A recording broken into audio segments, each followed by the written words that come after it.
Grâce et paix à vous tous, de la part de Dieu notre Père et du Seigneur Jésus-Christ. Chers amis, chers frères et sœurs qui utilisez ces textes ou cette vidéo pour célébrer votre culte seul ou en famille, nous voici donc confinés à nouveau chez nous, encore que les conditions en soient moins dures qu'au printemps. À nouveau, nous ne pouvons pas célébrer ensemble le culte, nous ne pouvons pas éprouver physiquement la présence les uns des autres, ni partager celle du Seigneur qui nous unit. Puisse son esprit nous permettre d'être pourtant en communion, comme son Église, par-delà toute distance. J'écoute ce que dit le Seigneur, il parle de paix à son peuple et à ses fidèles. Son salut est proche de ceux qui lui font confiance, la gloire habitera notre terre. Amour et vérité se rencontrent, justice et paix s'embrassent. La vérité germera de la terre, du ciel descendra la justice. Le Seigneur donnera ses bienfaits, notre terre donnera son fruit. La justice marchera devant lui, ses pas traceront le chemin. Invoquons notre Seigneur.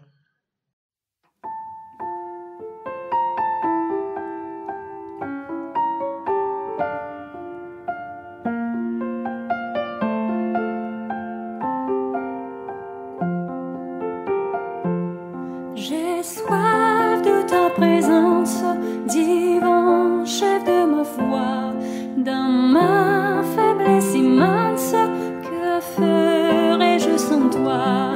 Chaque jour, à chaque heure, oh j'ai besoin de toi. Viens Jésus et demeure auprès de moi. Chaque jour, à chaque heure, oh j'ai besoin de toi. Viens Jésus et demeure auprès de moi. Pendant les jours d'orage, d'obscurité, de froid, quand faiblit mon courage, que ferais-je sans toi? Chaque jour, à chaque heure, oh j'ai besoin de toi. Viens Jésus et demeure auprès de moi. Chaque jour, à chaque heure, oh j'ai besoin de toi. Viens Jésus et demeure auprès de moi. Oh Jésus, ta présence, c'est la vie et la paix dans la souffrance et la vie à jamais. Chaque jour, à chaque heure, oh j'ai besoin de toi. Viens Jésus et demeure auprès de moi. Chaque jour, à chaque heure, oh j'ai besoin de toi. Viens Jésus et demeure auprès de moi.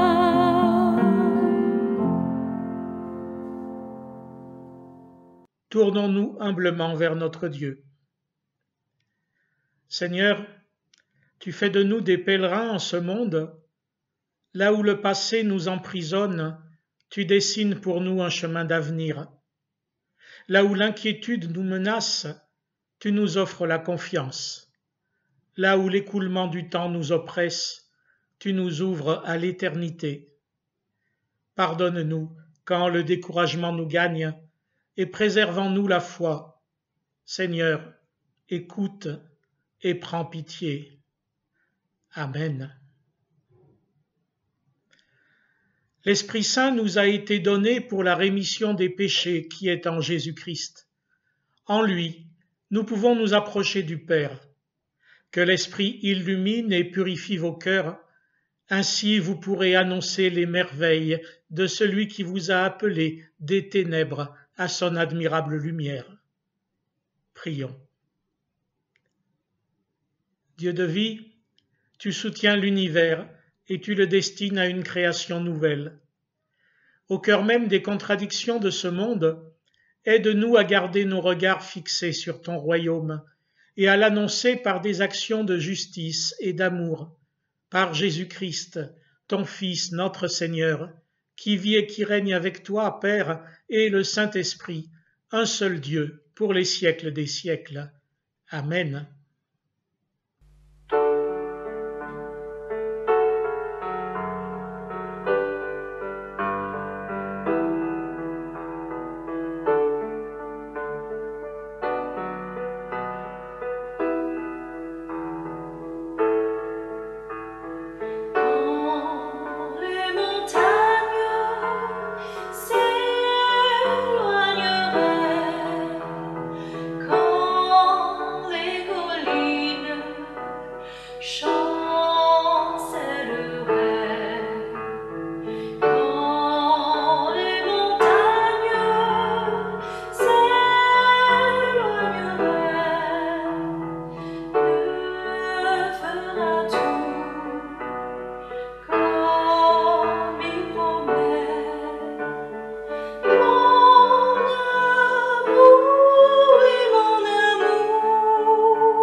Dans l'épître de Paul aux Romains, au chapitre 8, les versets 18 à 25.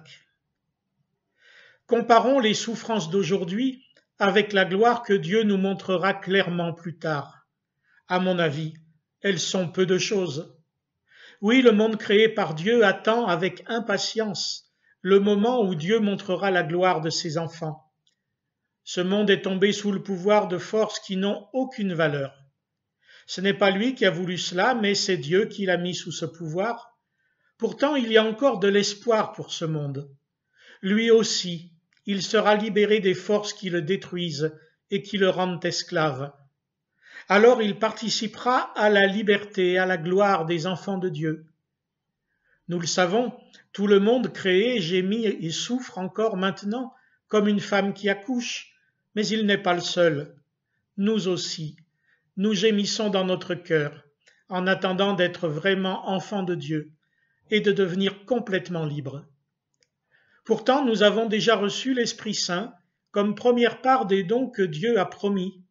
En effet, nous sommes sauvés, mais en espérance seulement. Quand on voit ce qu'on espère, on n'appelle plus cela espérer. Les choses qu'on voit, est-ce qu'on peut encore les espérer? Espérer ce que nous ne voyons pas, c'est l'attendre avec beaucoup de patience. Ensuite, dans le prophète Michée, au chapitre 4, les 5 premiers versets. Il arrivera à la fin des temps que la montagne de la maison de l'Éternel sera fondée sur le sommet des montagnes, qu'elle s'élèvera par-dessus les collines, et que les peuples y afflueront. Des nations s'y rendront nombreuses et diront « Venez, et montons à la montagne de l'Éternel, à la maison du Dieu de Jacob, afin qu'il nous instruise de ses voies et que nous marchions dans ses sentiers. Car de Sion sortira la loi, et de Jérusalem la parole de l'Éternel. Il sera juge entre des peuples nombreux, il sera l'arbitre de nations puissantes, lointaines. De leurs épées, ils forgeront des socs, et de leurs lances des serpes. Ils ne lèveront plus d'épée nation contre nation, et ils n'apprendront plus la guerre. Ils habiteront chacun sous sa vigne et sous son figuier, et il n'y aura personne pour les troubler, car la bouche de l'Éternel des armées a parlé. Tandis que tous les peuples marchent chacun au nom de son Dieu, nous marchons, nous, au nom de l'Éternel notre Dieu, à toujours et à perpétuité.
Dans la première lettre de l'apôtre Paul aux Thessaloniciens, au chapitre 5, les versets 1 à 10, moins le verset 7.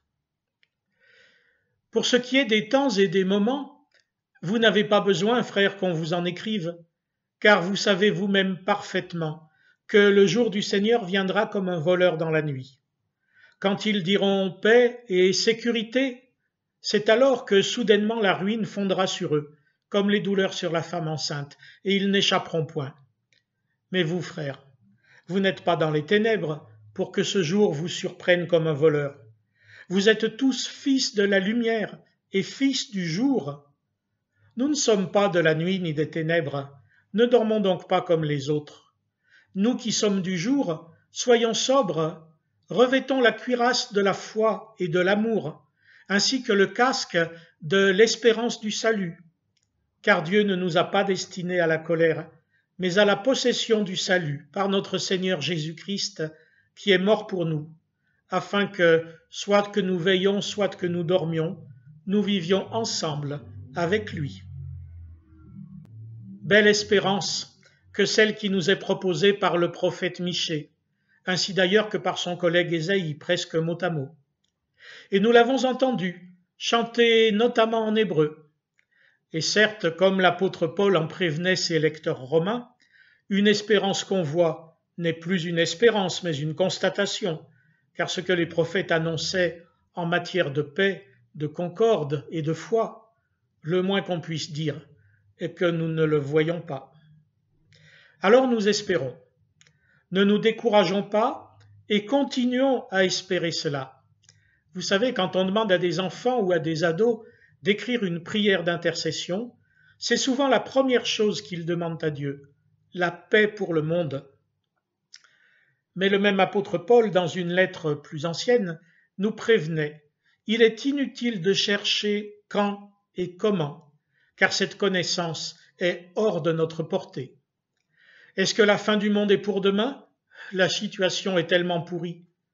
Entre une pandémie non maîtrisée et qui laisse les gouvernements sans armes et même sans direction, les attentats dont rien ne dit qu'ils vont s'arrêter, attisés par les nostalgiques d'anciennes puissances, les guerres menées par les mêmes puissances ou par leurs affidés, les dénis de démocratie et la limitation des libertés individuelles et collectives par-ci par-là, sans parler de la déstructuration accélérée des relations sociales et familiales, ni de l'effondrement économique et de la misère sociale qui arrivent à grands pas au milieu de tout ceci.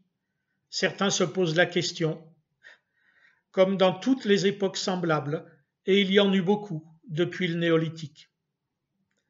La fin de tout ceci, ça viendra quand ça viendra, nous dit saint Paul, mais vous ne serez pas surpris.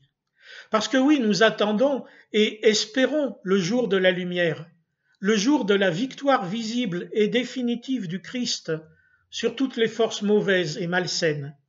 Et plus que ça, nous sommes déjà les enfants de ce jour. Nous sommes déjà dans la main de Dieu, nous qui lui faisons confiance, même lorsque nous ne voyons rien, même lorsque nous ne comprenons plus rien. Comme Abraham, comme Job, comme David, comme les psaumes, nous nous tournons vers Dieu en toutes circonstances, car il n'y a pas d'alternative. Il n'y a qu'un seul Dieu, et c'est celui dont témoigne Jésus-Christ. Le salut ne se trouve en aucun autre, car il n'y a sous le ciel aucun autre nom donné parmi les humains par lequel nous devions être sauvés. Qu'allons-nous faire en attendant? Nous croiser les bras et annoncer à tout le monde que la fin vient bientôt? Ou alors hâter cette venue en éliminant les méchants? Ça, ce n'est pas notre religion. L'apôtre Paul nous invite à autre chose, nous armer pour un combat spirituel. Et ce combat ne se mène pas pour Dieu, il n'en a pas besoin. Il ne se mène pas pour notre salut, puisque nous sommes déjà sauvés, déjà vainqueurs avec le Christ, déjà fils et filles du Père miséricordieux. Ce combat se mène pour les gens. Il se mène avec sobriété, sans nous enivrer d'idéologie, de religiosité, de politique, de prospérité ou de quoi que ce soit d'autre. Ce sont les armes du monde, celles justement qui détruisent le monde. Non, sobrement, nos armes défensives, seulement défensives, cuirasse et casque, sont la foi, l'espérance et l'amour. De la foi qui est la confiance en Dieu et de l'espérance du salut, je vous ai déjà parlé. Il me reste alors à vous dire quelques mots sur l'amour. Vous avez entendu, c'est la même cuirasse que la foi, ça n'est pas une autre arme. Comme l'écrira saint Jean, si quelqu'un dit « j'aime Dieu » et qu'il haïsse son frère, c'est un menteur, car celui qui n'aime pas son frère qu'il voit ne peut aimer Dieu qu'il ne voit pas, et nous avons de lui ce commandement, que celui qui aime Dieu aime aussi son frère. Se réclamer à Dieu, se réclamer de Dieu, cela n'a pas de sens si je n'ai pas l'amour. Je suis du bronze qui résonne ou une cymbale qui retentit, je ne suis rien. Foi et amour sont indissociables. Or, l'amour n'est pas une parole creuse. L'amour agit. Il change les relations entre les gens, tout comme l'amour de Dieu manifesté en Jésus-Christ a changé la relation entre lui et nous. L'amour est patient, l'amour est serviable, il n'est pas envieux. L'amour ne se vante pas, il ne s'enfle pas d'orgueil, il ne fait rien de malhonnête, il ne cherche pas son intérêt, il ne s'irrite pas, il ne médite pas le mal, il ne se réjouit pas de l'injustice, mais il se réjouit de la vérité, il pardonne tout, il croit tout, il espère tout, il supporte tout. Vous avez reconnu, bien sûr, cet hymne à l'amour de la première lettre de Paul aux Corinthiens. Ce texte n'est pas réservé au mariage, il ne leur est même pas destiné. Il est pour vous et moi, dans la vie de tous les jours, confinement ou pas. Il dit comment Dieu aime, il dit comment nous pouvons témoigner de lui en recevant son amour pour nous. Oui, si nous espérons le jour de Dieu qui vient, notre attente ne peut pas être passive, notre témoignage ne peut pas être seulement de mots. Notre parole de foi ne peut que s'incarner dans des gestes d'amour pour ceux qui ne le méritent pas, tout comme nous autres ne méritons pas l'amour paternel de Dieu pour nous, mais il est quand même notre Père, il nous aime. Si vous aimez ceux qui vous aiment, quelle récompense aurez-vous? Les péagers aussi n'en font-ils pas autant? Certes, nous ne cherchons plus de récompense. Nous avons déjà ce cadeau du salut en Jésus-Christ, de la communion avec Dieu. Mais justement, ce cadeau nous donne envie d'en faire, nous aussi, des cadeaux à d'autres, et justement à ceux que nous n'arrivons pas à aimer avec notre seule force, notre seule volonté. Il faut bien alors demander à l'Esprit de Dieu de nous y aider, de nous transformer nous-mêmes, afin que nous devenions lumineux, non de notre pauvre petite lumière quand elle existe, mais de la lumière du jour du Christ, qui est mort pour des impies. Entre ne rien faire et vouloir changer le monde, notre juste place est de demander à Dieu de nous changer nous-mêmes, afin que nos paroles et nos actes reflètent sa lumière, son amour pour les gens, la paix intérieure qu'il donne et la paix qu'il veut pour le monde. Nous ne sommes pas de la nuit ni des ténèbres, ne dormons donc pas comme les autres. Amen.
Seigneur, fais de moi un instrument de ta paix.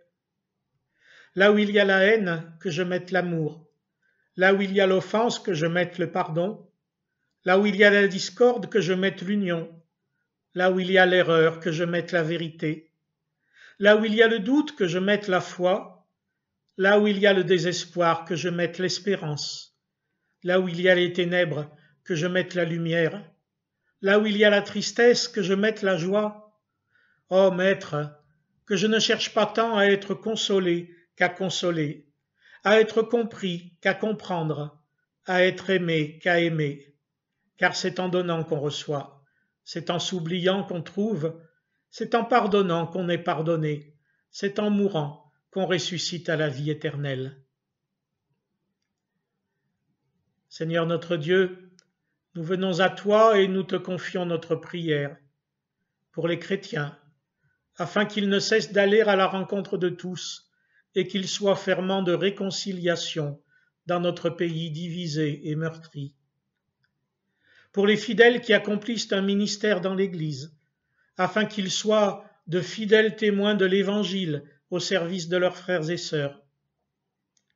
Pour les peuples de la terre qui sont éprouvés par la violence, et pour les personnes qui s'engagent pour la paix. Pour les chrétiens qui sont persécutés en raison de leur foi. Pour les hommes et les femmes qui soutiennent les populations exposées à tous les risques. Pour les gens de ce monde, afin qu'ils s'engagent dans la justice et le partage. Dans le silence, nous te confions, Père, ce qui nous tient particulièrement à cœur.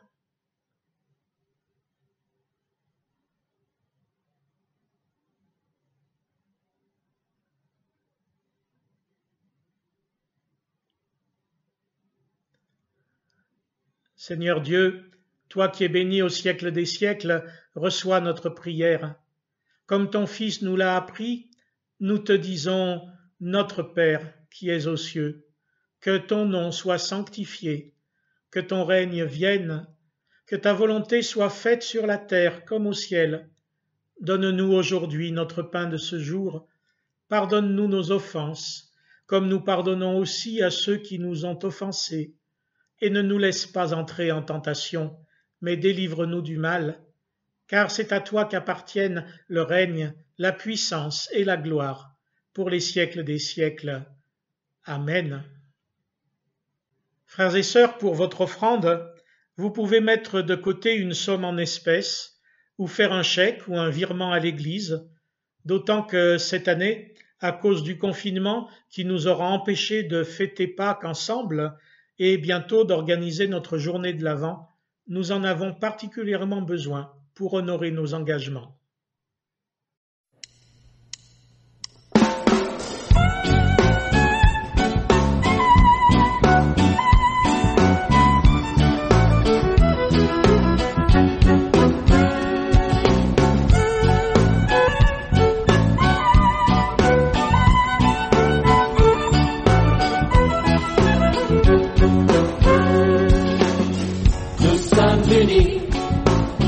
Dans la famille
Contemplons notre Dieu.